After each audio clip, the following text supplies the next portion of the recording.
What's up, guys?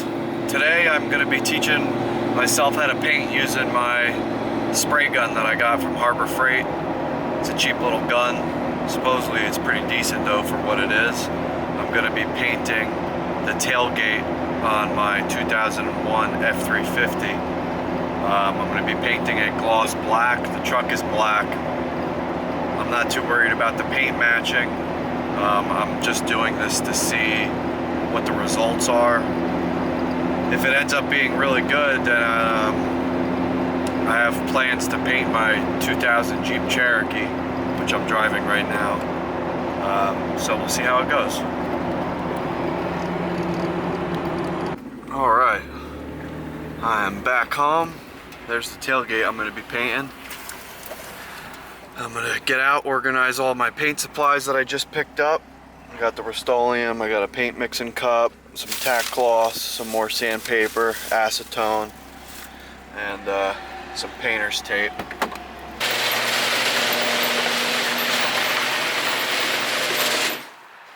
Well, here's the garage. I'll be painting in here. Probably hose the floor down. Get all the lights on. Proud of my little garage setup. I just wired in all the lights and everything. Got it extra bright in here. It'll be nice working at night. This is a compressor I'm going to be using. It's a 30-gallon Cobalt. It's got the built-in regulator, so I'm not going to put the air pressure regulator on the gun. Turn this down.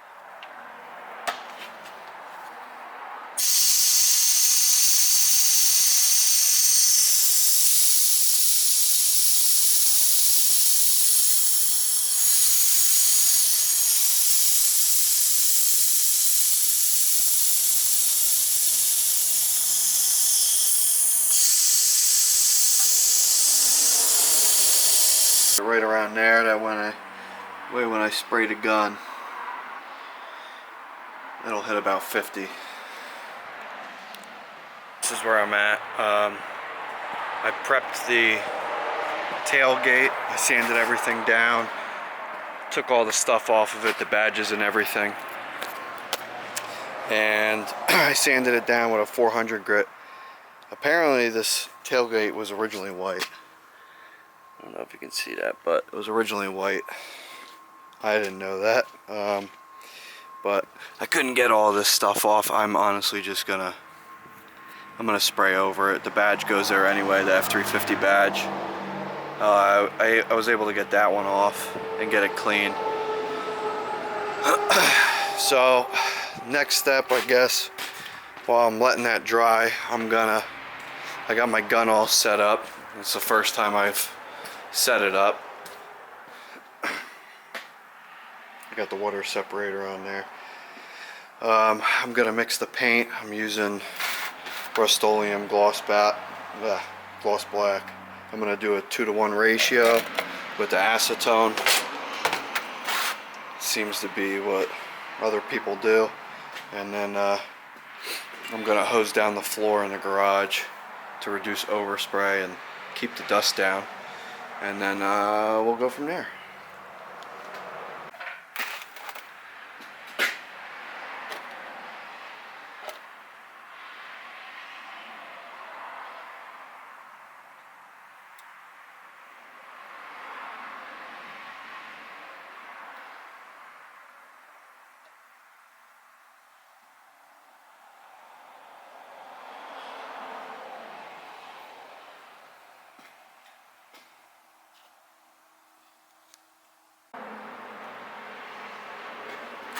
Comes the acetone.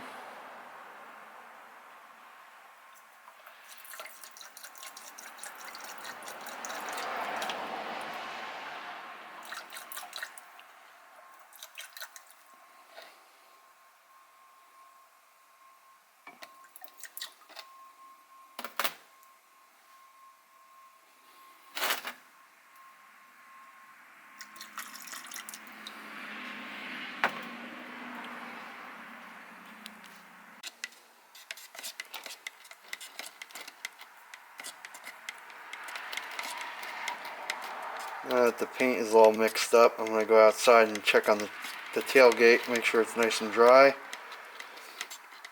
If it's nice and dry, I'll spray down the floor, and then I'll get this in the gun and we'll start spraying. Alright guys, I already started the first coat. Probably went a little bit heavier than I should have, but here we go. I'm going to put you down while I get some more coverage on this.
Put down the first coat. Like I said, I did it heavy. Mind you, this is the first time I've ever done something like this, so this is a learning experience. I don't care how it turns out. Obviously I would like for it to be better than terrible, but this is why I'm doing it on a tailgate. It is a replaceable part and they're easy to come by. I'm going to give it some time between coats. I guess I'll have to look up how long I should wait. Probably about a half hour before I do the second coat. Here we go with the second coat.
minor imperfections in the paint, some dings and stuff that you're probably going to see when I show you.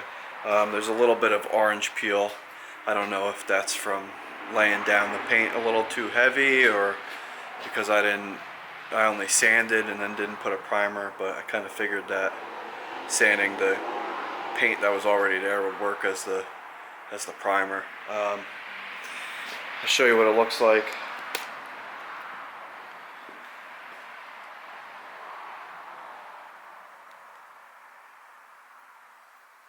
You can kind of see the orange peeliness. It's not terrible though. I'm gonna put down the third coat and go from there. The third coat.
This is after the final coat.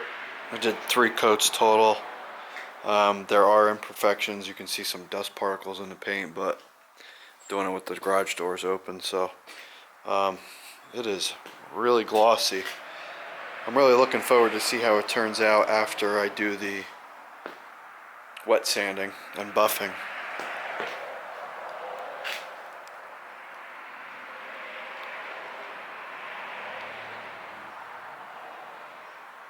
Not too shabby.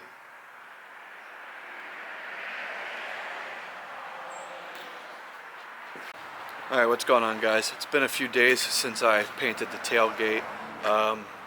It was 60 degrees the day that I painted it, so the temperatures were pretty, well, they were pretty close to being what you want to paint, I suppose.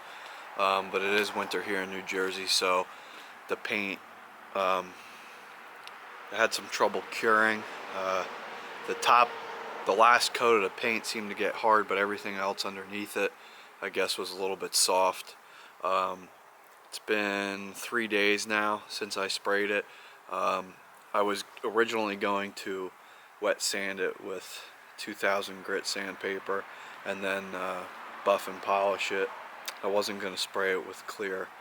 But now, because of the paint being a little bit on the softer side, I'm just gonna, well, I already, compounded it by hand, so I'm gonna clean it up, then polish it, and I'll show you the results.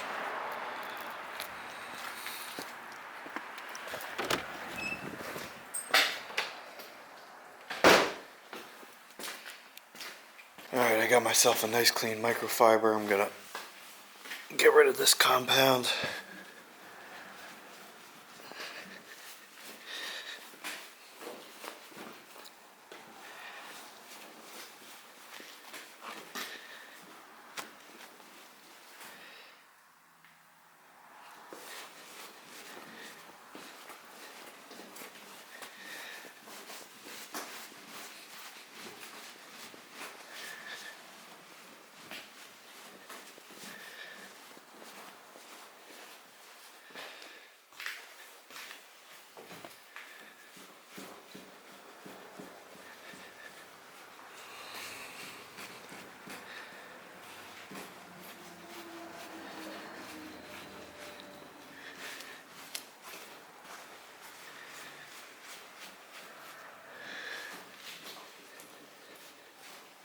By the way, I used Meguiar's 105 compound on this.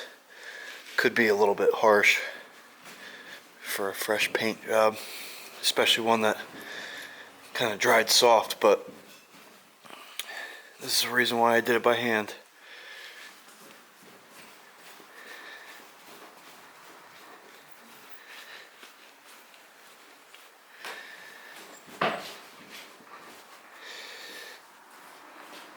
Oh, looks pretty good.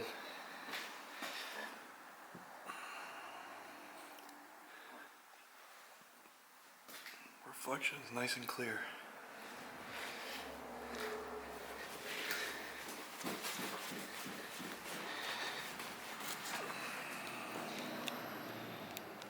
Okay, so the polish I'm going to be using is Meguiar's Mirror Glaze 205. I'm going to be putting it on with an orbital sander with a nice soft pad on it. I know I did the compounding by hand, but the paint seems like it hardened up pretty good.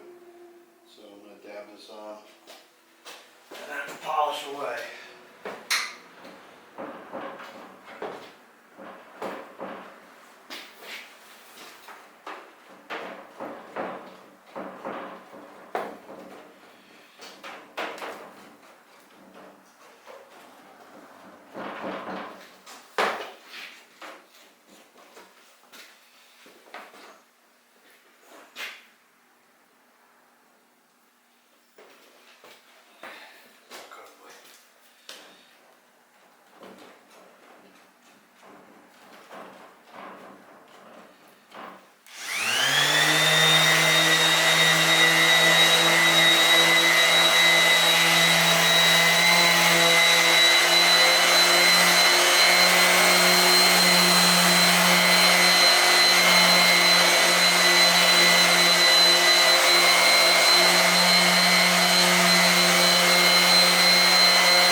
Alright, time to wipe her down. Alright guys, so I finished buffing and polishing. I got it on the truck. I had to put an emblem on. I'm still missing one emblem, but for the most part it turned out pretty good. Here it is.